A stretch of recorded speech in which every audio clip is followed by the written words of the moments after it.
Oh, wow. This isn't my normal Sunday garb. But hey, this is great. So my name is Sammy. I have the awesome privilege of hanging with the 6 to 12-year-olds most of the time, and it's been a great series. We've been enjoying being out and having the kids here and sharing a story. And so if you are 6 to 12, would you just come on and maybe join me right here in the front? Come on over. We're just going to tell a story like sometimes we do in class. Come on over. Hi there, girls. How are you guys doing? You could just have a seat. Sit. Relax. All right.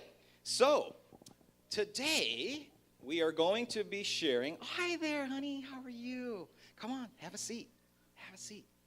All right. Has it been a great summer so far? Who's having a great summer? Who loves school? Ooh, look at all these hands. Are you lying to me? It's awesome. The parents are like, yes, school has started. So next week you guys come, and we'll be back in the normal room, okay? So today we're going to share a story that's called the Parable of the Good Samaritan. And you may have heard about it before, but there's a couple things I wanted you to know before I tell the story. And so the first thing is, a parable was just something that Jesus would share a story to a group of people to kind of teach them something. It was like a teaching story. It would reveal something about God, and then it would be like I didn't know that. Didn't know that was what God, either wanted me to know or has been trying to reveal to me. So a parable is a story that Jesus would tell. Now, on this particular occasion, we all know that Jesus sometimes wasn't really liked, was he? Like sometimes, there was, in this particular occasion, there was somebody they call an expert in the law. Oh my goodness, an expert in the law is someone who thinks they're so hoity-toity on top of things that they can't wait to ask a question to see if they can trip up Jesus and make him look bad. Because if we can make Jesus look bad, well then maybe people just stop following him. And everything he says is just bogus. So, this expert in the law is there. Now, the other thing you're going to hear is you're going to hear me talk about, in the Good Samaritan, you're going to hear me talk about somebody going on the road between Jerusalem and Jericho. So if you look at the map up there, if you can see it, there's a lot of traveling that happened between the upper part, which was a part called Galilee, which is where Jesus was born and hung out, to Jerusalem, down here in the south. So now if you look at that map, you'll see that there's this place called Samaria. That's like right between them. Now, the Jews were so upset about being around Samaritans that they would go all the way from Galilee. If they were going from Galilee to Judea, to Jerusalem, they would go cross the Jordan River, come all the way down there, and then you see where Jericho is, which is right down there by the corner. They would then take the road from Jericho into Jerusalem. They would do that rather than the direct route, which is there's a direct route that actually goes right from Galilee all the way straight down to Judea. The Jews hated the Samaritans that much that they would not go that way. They would rather go 150 miles out of their way. Sounds ridiculous, doesn't it? Like it'd be like, why? What kind of people are they that they don't like them that much that they would go all the way around there rather than go through their neighborhood and through their state? So let's start the story, and we'll see. So keep those things in mind. We'll see. So here's what it is. This is in Luke. So the story starts with, it says, the parable of the Good Samaritan. It says, on one occasion, an expert in the law, remember that's that guy that thinks he's so smart, he's going to put something, he's going to say or ask something of Jesus to make him look bad. So an expert in the law stood up to test Jesus. And so he says, Teacher, what must I do to inherit eternal life? Yikes. That sounds like a really deep question, like eternal life. So Jesus replies, he says, well, what's written in the law, which is what's written in the Bible? What do you read? How do you read it? So Jesus kind of answered his question with a question. And so the expert in the law says, well, I think it's love the Lord your God with all your heart and with all your soul and with all your strength and with all your mind, and love your neighbor as yourself. And Jesus said, you have answered correctly. Do this and you will live. Now you would have thought, okay, that sounds like not too bad. But nope, the expert in the law he felt like he had to now ask another question to justify himself. So he asked Jesus, well, then, who is my neighbor? He asked that question. And then in reply, Jesus shares a story. And here's how he said. He says, well, there was a man going down from Jerusalem to Jericho. So you remember where we talked on the map. We talked about they were going from Jerusalem to Jericho. Why were they going there? Because they didn't want to go through Samaria. They didn't like the Samaritans. That's the only reason they were going from Jerusalem to Jericho, probably. So he's going down there, and then he's attacked by robbers. You know what? That out-of-the-way road that I was telling you about, it went through some really bad mountains. Perfect places for robbers to be hiding in the rocks and places. So the robbers knew that the Jews didn't want to go through Samaria. They used that against them. So they're like all peppered in the rocks, waiting to leap on you as you go through. So that's what happened to this poor Jewish guy. So they stripped him of his clothes, beat him, and went away, leaving him half dead. So if you can imagine that. Now, a priest happened to be going down the same road, and when he saw the man laying there, bleeding, he passed by on the other side. So too a Levite, when he came to the place and saw that man laying there bleeding, he passed by on the other side. But a Samaritan, as he traveled, came to where the man was, and when he saw him, he took pity on him. And he went to him and bandaged his wounds, and he was pouring oil and wine on them. And then he put the man on his own donkey to carry him away and brought him to an inn and took care of him. And then the next day, he took out 2 denarii, which was a pretty good sum of money. It was like more than a week's worth of wages. So he took out a lot of money to gave to the innkeeper. And then he said, please look after this man.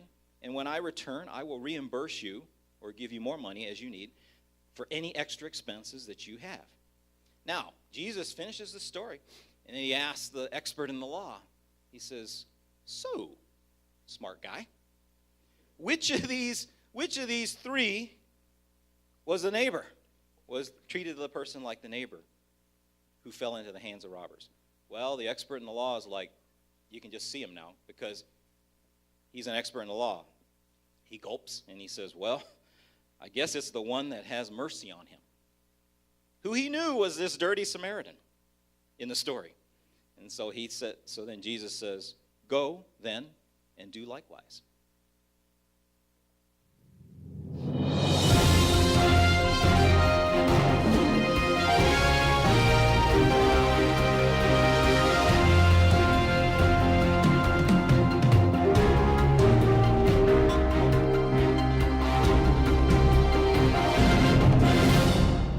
Good morning, ladies and gentlemen. We have breaking news from our Eyewitness News team. We're reporting that infamously dangerous stretch of road between Jerusalem and Jericho. Countless robbers and murderers have been committed on this road to death and destruction. But today, our Eyewitness News had discovered a hero on that decrepit road of doom. Against all odds, he was with us live in this harrowing tale of blood, pain, and boo-boos as he traveled this horrific hollow of death. We're calling this story Survivor Along the Road of Mayhem. Did I mention this was a bad road? Now to you, Lolo Ma.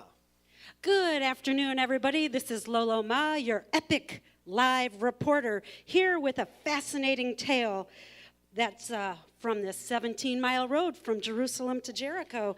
And I'm here with a Samaritan traveler who snatched an innocent Jewish man from the grips of death. And Mr. Good Sam, can I call you Sam? Sure you can. Can you tell us how you were able to do this? How you were able to save a man's life as he traveled along this heinous highway? No, I don't know it was as dramatic as you're making this out. Well, let's see if we can have an interview. I've got my trusty interview book here. How are you guys? Good? So come now, I don't want you to be modest, Sam, but I am Loli Ma with the Epic Eyewitness News team, and I can make any story seem outrageous and crazy. So please, continue with your treacherous tale. Well, I was just traveling along the road, and I see this man who's beaten, and his clothes have been taken. So it was a Jewish man, and he had no clothes on, and he was laying there bleeding, dead. practically dead on this horrible road of havoc. But wait, you're a Samaritan, right? Yes, I do come from Samaria. And the man was Jewish? Well, yeah. Oh my goodness, how is this possible?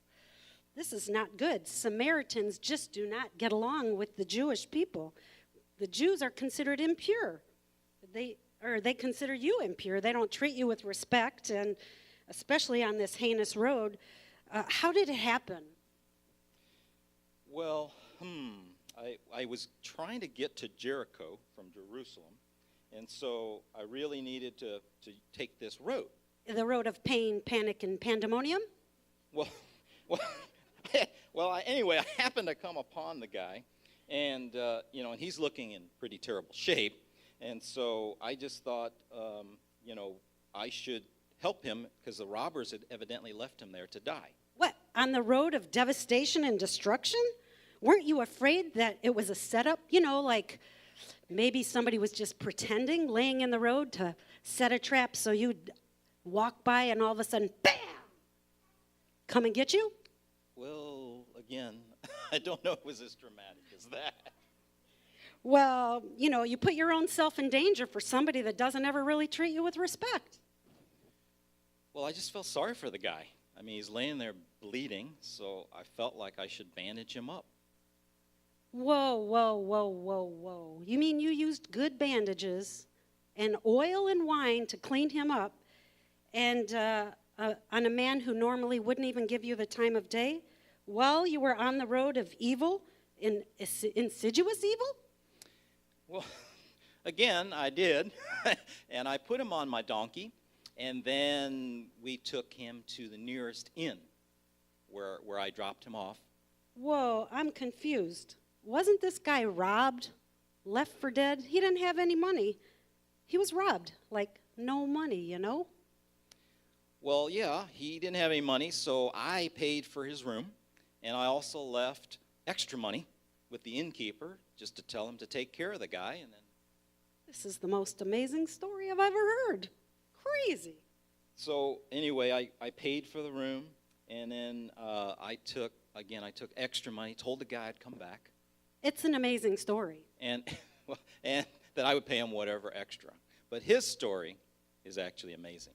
Well, did you ever get to talk to him about his experience on the revolting, rotting road to death? Well, I know that before I got there, a priest came and didn't stop and went by him. A priest. Like, isn't he supposed to be a godly man? And then not only was there a priest, then there was this Levite who came by and kind of walked by him as well and didn't stop. You have got to be kidding me. A second man who worked in the temple, who should have helped, right? Because he was supposed to be godly. He passed along on the other side of the road? Yeah, so, it was, he was just there. He was abandoned. And so I did what I had to do. Wow, that is some kind of neighborly response. Don't you guys think so? Yeah? Can I ask you a couple questions? Yeah? Who is the first man who went along on the other side of the road before Good Sam over here? A priest. Was he a godly man? Supposed to be, right? Who is the second man? Do you remember? A Levite. Was he a godly man too? Supposed to be, huh? Yeah. What do you guys think? Why do you think, this is a hard question, so you can take a second. Why do you think it was so important? Well, not important, that's not. Why was it so difficult for a Jew to be around a Samaritan? Any idea?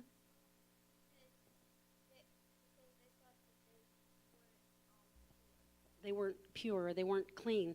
Part of the reason is because they intermarried, right? Different races. Well, again, Sam, I can call you Sam? Please do. Oh, great. Well, Sam, I really thank you for your neighborly response. And to all of you, again, this is Lola Ma live from Epic News, reporting on the road to Jericho. Thanks. Well, folks, that was our live report. Survivor along the road to mayhem. Maybe we should have called it Samaritan, an unlikely hero on the road to mayhem. I think we have some things to ponder, but that's it for now from our Eyewitness News team.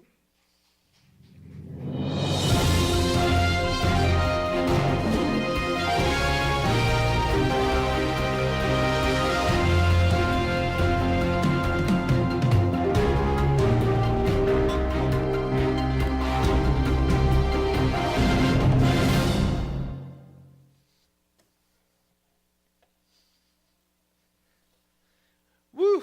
That reporting, man, deserves an Emmy. Anybody else think that? Or whatever TV people get? All right. Good morning. Good to see you guys here today. Fantastic morning already. As you probably already could tell, we are wrapping up our series talking about the Good Samaritan. A lot of cool parts of this story. Recently, our neighbors who lived to the left of us, they moved out. Moved to a different place, and so the house sat vacant for a little while. And so we, the conversation around the neighborhood is, hey, have you seen anybody looking at the house? Anybody, you seen anyone looking while you're there? And I remember going out to the car a few times or getting the mail and seeing some people out there. And I remember thinking, ooh, no, not them. If I just be honest, as I peered through the mini blinds, I thought, definitely not them. Please no, I don't want you to buy the house next to me. There was an interesting range of emotions that went through this process of someone buying my house or buying the house next door to us to become our brand new neighbors. And there was a young Vietnamese guy who bought the house. His name was Hung. And I don't know any Vietnamese stereotypes, so I don't really know what to expect with this guy as a Vietnamese person moving in. First thing he did was torn down this wood rickety fence that separated his yard and my yard. I said, all right. I like Vietnamese people already. This is really good. This is great. He replaced it with this vinyl fence. I said, man, we're on the right road. And he put this swanky looking deck out on the back with this composite wood. He changed the flooring in the house to all hardwood floors. And I thought, you know what? Vietnamese neighbors they have to be the best neighbors. I mean, he's obviously the right guy. Hung, I was like, right on, bud, because, it makes me look a little bit better, Race, stereotypes, cliches, neighbors. This is a very relevant topic for where we are in our culture right now. The racial tension in our country is at an all-time high. It feels like it almost seems like a powder keg ready to blow. The racial tension that we feel in our culture, in our society, it's even been politicized. The stereotypes that we hear mentioned and talked about. Most of us, if you're like me, you almost become numb to it. The more that you hear about it and the polarization of cultures and races in our current society or where we are right now, is just become numb to it. I just keep changing the channel. Another protest, another riot, another situation that has happened. But what is the way forward? I don't want to become numb to all of these things. I don't want to become numb to the racial tension in our society. The scandalous parable that we just heard about, the Good Samaritan, Jesus' parable, it all hinges on one man's question, who is my neighbor? He wanted to ask this question to justify himself because he wanted to have the neighbors that he wanted to have. He didn't want to have a neighbor that didn't look like him and sound like him and worship like him and eat the things that he ate and do the things that he did. He wanted a neighbor that looked like he looked, did what he did. So he asked this question, so Jesus, can you help me clarify who my neighbor is? And I think you'll think like I think, that my neighbors should be the people that do what I do and act like I act. And I think this man's question is very relevant for the discussion that we are in right now for us that's still sitting in the room. Neighbors are funny things.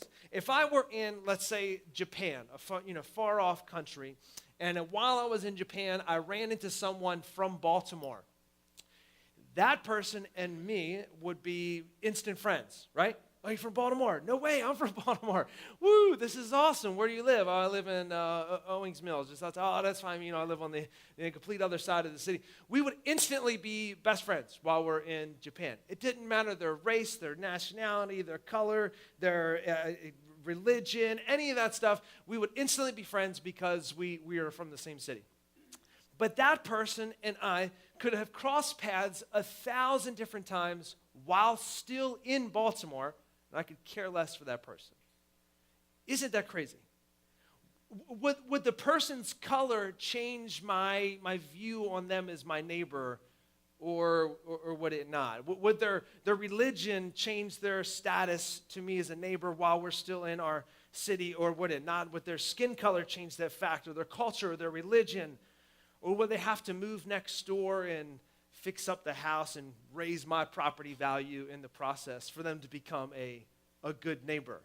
Who is our neighbor? We just read this story, and it shines some light on the fact that Jews were notoriously bad neighbors. They were terrible at being neighborly to other people. They had a classification for everyone other than themselves.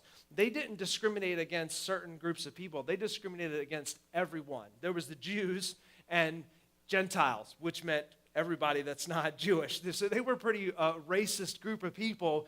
God's chosen people were a pretty scandalous group. And one time Jesus takes this thought on, this prevailing idea on, he takes them to task in this story of the Good Samaritan. And we're going to read it again. I know we just had it. Sammy read it to us, but as we pick it apart this morning, we unpack it, I think we're going to find some truth and some answer to this question about our neighbors and what we can do about this racial tension, and even in our country. So Luke 10, we'll jump right at it. He says, on one occasion, an expert of the law stood up to test Jesus. He says, "Teacher, what must I do to inherit eternal life?" If you remember last week, we talked about trying to earn our salvation. It's a very adult thing to do. And so this guy is doing his best in adulting in salvation. He's going, what do I got to do? And so Jesus responds,